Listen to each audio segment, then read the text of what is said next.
السلام علیکم ناظرین، ہیش ٹیگ انفو کے ساتھ میں ہوں آپ کا میزبان محمد اویس۔ ایک نئی ویڈیو کے ساتھ آپ کی خدمت میں حاضر ہوں۔ آج کی اس ویڈیو میں ہم آپ کو بھارت اور مودی سرکار کے کالے کرتوت بتائیں گے کہ کس طرح وہ کالے قانون پاس کر کے مسلمانوں اور دوسری اقلیتوں کو نقصان پہنچانے کی کوشش کر رہے ہیں۔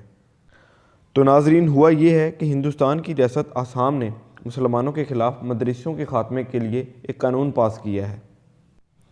آسام کی ریاست میں نریندر مودی کی ہندو قوم پرست پارٹی زیر اقتدار ہے اور انہوں نے یہ کہتے ہوئے یہ قانون پاس کیا ہے کہ بھارت ایک سیکولر ملک ہے اور یہاں خاص طور پر کسی بھی مذہب سے تعلق رکھنے والوں کے لیے دینی تعلیم مہیا نہیں کی جا سکتی۔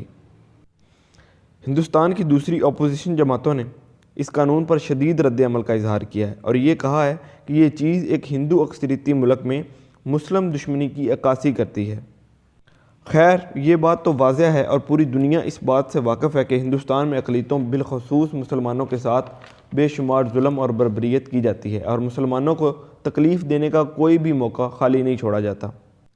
اب یہ ایک انتہائی تکلیف اور دکھ کی بات ہے کہ ایک ایسی کنٹری جو خود کو سب سے بڑی جمہوریت ہونے کا دعویٰ کرتی ہے، اس طرح کے گھٹیا ہتھ کنڈوں سے اقلیتوں بالخصوص مسلمانوں کو نشانہ بنانے کی کوشش کر رہی ہے۔ آسام کی ریاست کے وزیر تعلیم سرما کا کہنا تھا کہ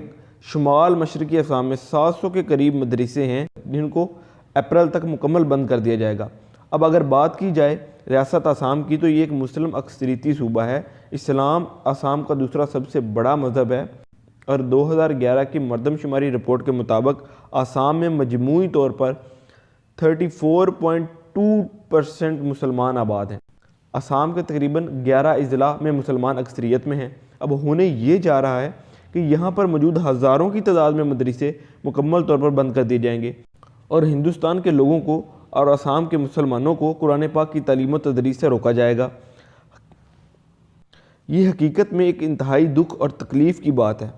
کہ ایک ایسا ملک جہاں پہ تقریباً 25 کروڑ سے زیادہ مسلمان آباد ہیں، جہاں مسلمانوں نے 800 سال سے زیادہ حکومت کی، اب وہاں یہ حال ہے کہ مسلمانوں پر ان کی مذہبی کتاب قرآن مجید کی تعلیم پر پابندی لگائی جا رہی ہے۔ ہندو ایک انتہائی تنگ نظر اور تعصب پرست قوم ہے اور اب انہوں نے مسلمانوں کو تکلیف پہنچانے کا ایک نیا ذریعہ تلاش کر لیا ہے کہ ان کو ان کے دین سے ہی دور کر دیا جائے، انہیں ایک لبرل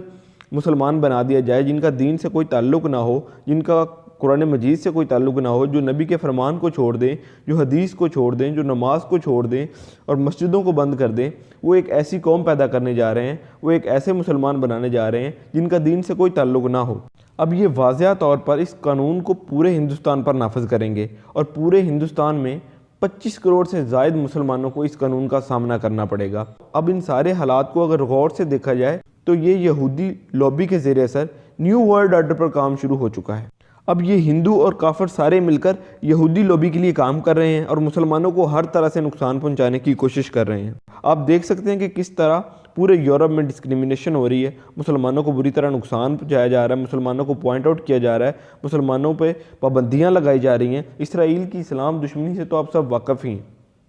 اب یہ ساری قومیں مل کر مسلمانوں پر حملہ کر کے مسلمانوں کے اتحاد کو بری طرح نقصان پہنچانے کی کوشش کر رہی ہیں اور یہ ساری چیزیں یہودی اپنے جھوٹے مسیحا دجال کو لانے کی راہ ہموار کرنے کے لیے کر رہے ہیں۔ اب یہ ساری باتیں، یہ سارے حالات و واقعات اس بات کے واضح ثبوت ہیں کہ یہ غزوہ ہند کی نشانیاں ہیں، لیکن سوچنے کی بات یہ ہے کہ ان حالات میں ہمیں آخرکار ایسا کیا کرنا چاہیے کہ ہم اس دجالی فتنے سے، اس برائی سے بچ سکیں۔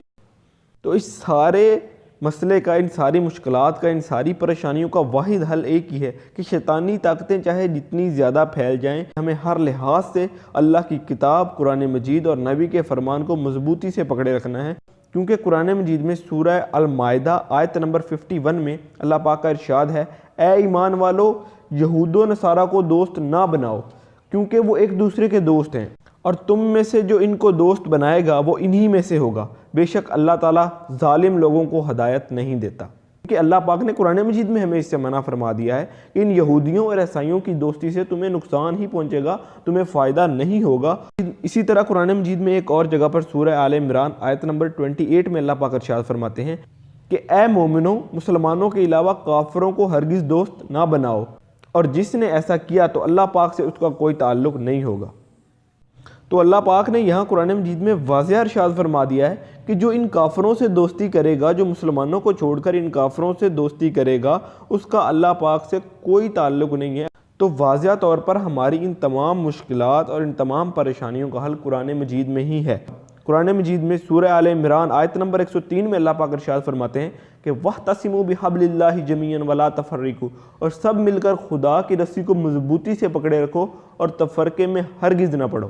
تو یہ اس بات کا واضح ثبوت ہے کہ یہ یہودی اور کافر مل کر چاہے جتنی مرضی کوششیں کر لیں، ہمیں قرآن پاک کی تعلیمات کو مضبوطی سے پکڑے رکھنا ہے اور انشاءاللہ فتح ہماری ہوگی۔ ہم ان تمام فتنوں سے، ان تمام دجالی قوتوں سے انشاءاللہ فتح حاصل کریں گے، اور ہمیں ہر حال میں متحد رہنے کی ضرورت ہے۔ دعا کرتا ہوں کہ اللہ پاک ہمیں ان دجالی فتنوں سے بچنے کی توفیق عطا فرمائے۔ اسی کے ساتھ اپنے میزبان محمد اویس کو اجازت دیجیے۔ اللہ نگہبان۔